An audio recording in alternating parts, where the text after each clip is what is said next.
December 2022 पासून महाराष्ट्र राज्यात अलग अलग जिल्ह्यामध्ये पोलीसचे परमिशन घेऊन, पोलीसची परवानगी घेऊन असे अलग अलग संस्था येऊन भडकाऊ भाषण करत आहेत.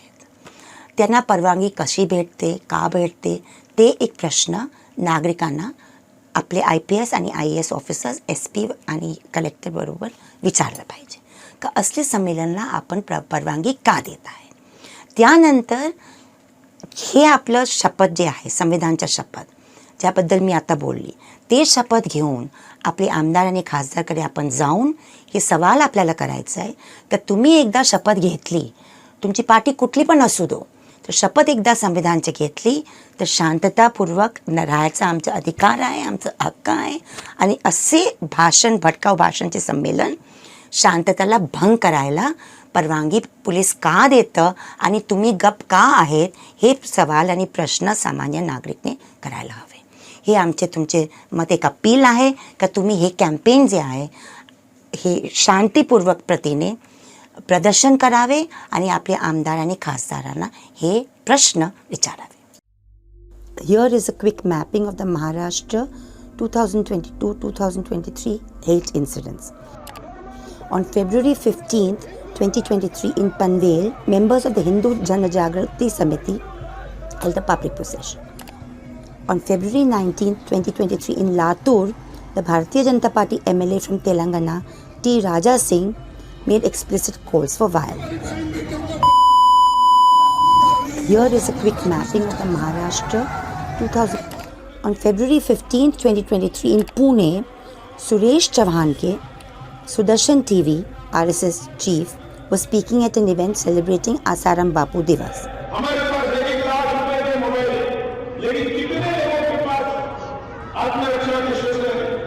On February 14th, 2023, Valentine's Day, Bajrang Dal members held a rally in Nagpur, Maharashtra, conducting a mass recitation of Hanuman Chalisa.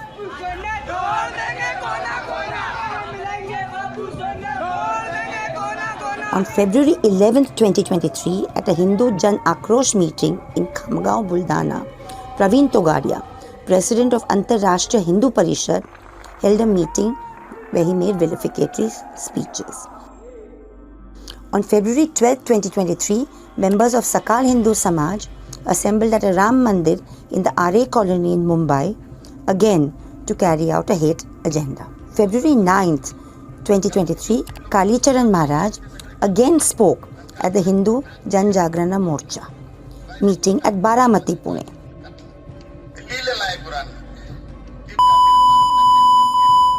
On February 6, 2023, 3 days before, Kalicharan Maharaj had spoken at an event organized by the Vishwa Hindu Parishad, this time in Nandurbar.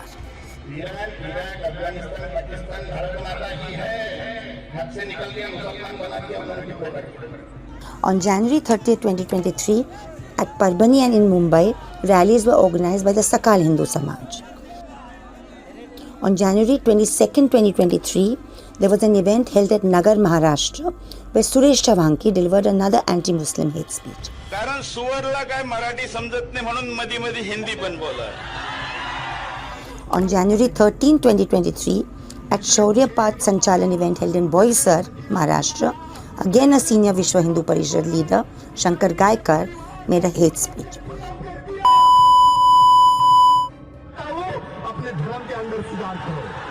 On January 7, 2023, over a dozen graves and crosses were desecrated at St. Michael Church Graveyard in Mumbai. On December 25, 2022, Christmas Day, Sudarshan News Editor-in-Chief was speaking at a Hindu Janjagrati Samiti event held in Jalgaon, Maharashtra.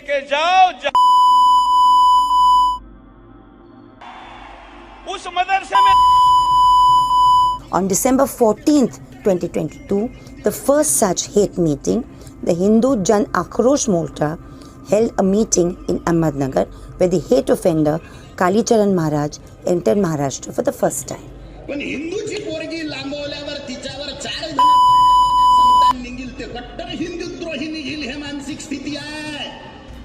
The ultimate tragedy is not the cruelty and the bad actions of the bad people, but the silence over that by the good people. Those were the historic words that keep echoing back of Martin Luther King Jr.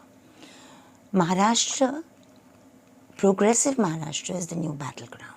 Since December 2022, we have seen across the length and breadth of the state, from Buldana to Ahmednagar, Mumbai to Ratnagiri, concerted efforts by different outfits in tandem to actually incite violence through hate speeches and events that generate division in society.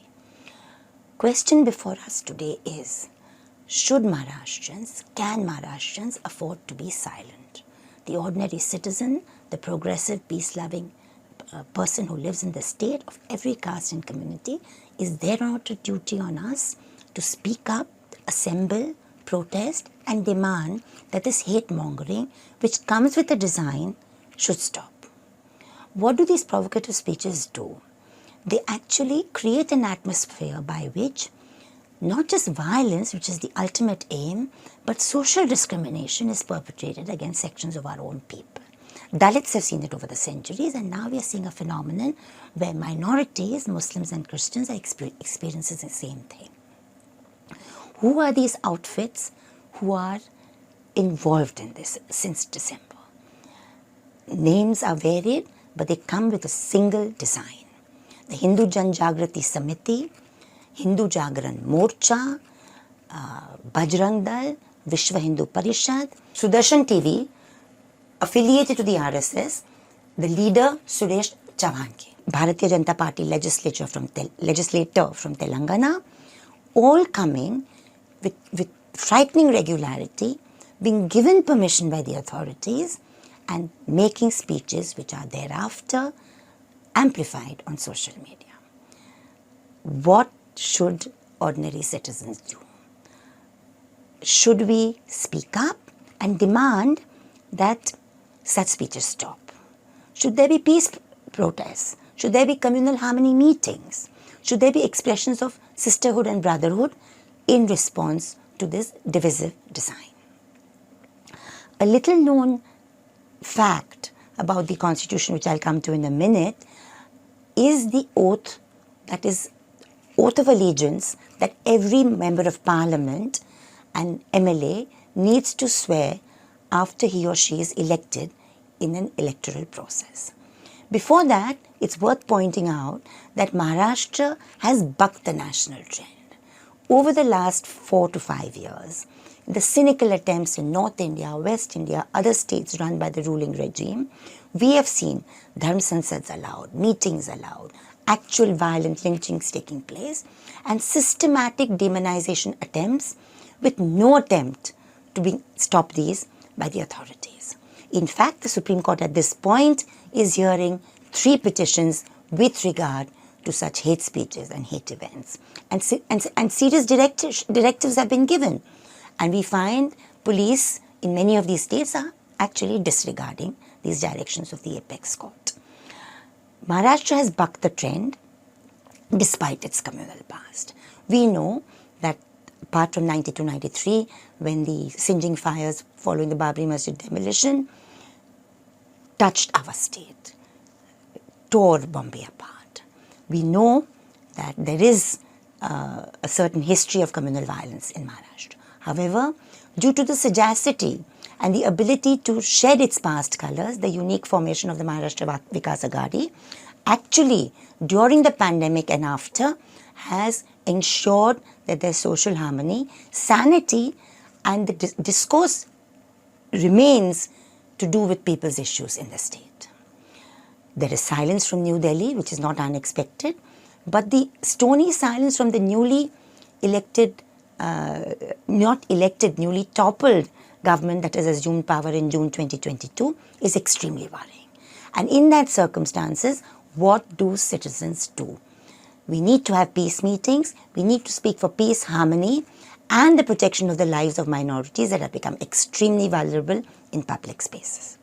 Coming back to the oath of allegiance to the Indian Constitution. It's Schedule 3 of the Constitution, rarely read, much less understood by either political enthusiasts or those that queue up for tickets during elections, is both candid and unequivocal.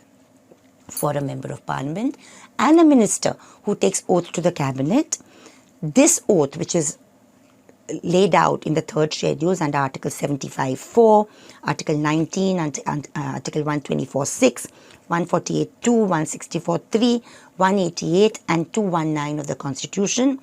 It is very, very straightforward.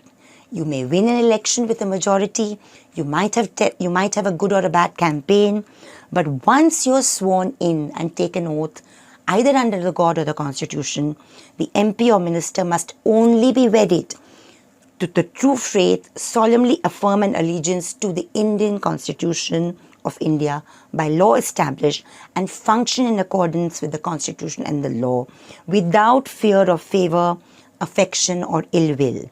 The wordings of the oath for a member or a legislature of the State Assembly, as they are known, are disarmingly similar and simple. What does this mean? It means that the members of Parliament, the MLAs, once sworn in as legislators, either to Parliament or the Assembly, they cannot owe allegiance to some arcane ideology, but the Constitution alone. Regardless of what the ideologies teach and what their political practice preaches, once they assume power and take the oath and that the election gives them, they owe it to every member of their constituency to uphold the values enshrined in the Constitution. The values under Article 14, 15, 16, 21, 25, Article 90. The freedom for all, justice, social equality for all, the right to live without discrimination for each and every citizen, regardless of gender, caste or community. Time then it is for Maharashtrians to speak up, to demand and take this campaign for peace and communal harmony to the next constituency level. It is time for us to go to our MLAs and MPs and read them this oath and say that once you are representing the whole of Buldana or any part of Mumbai, Ratnagiri or Rajapur, Nagar or Parbhani, you are bound to this oath. Any such hate-mongering event or speech that takes place in your constituency, you are duty-bound under this oath to protest it, to prevent it, and if it does take place, to ensure prosecution of the hate monger.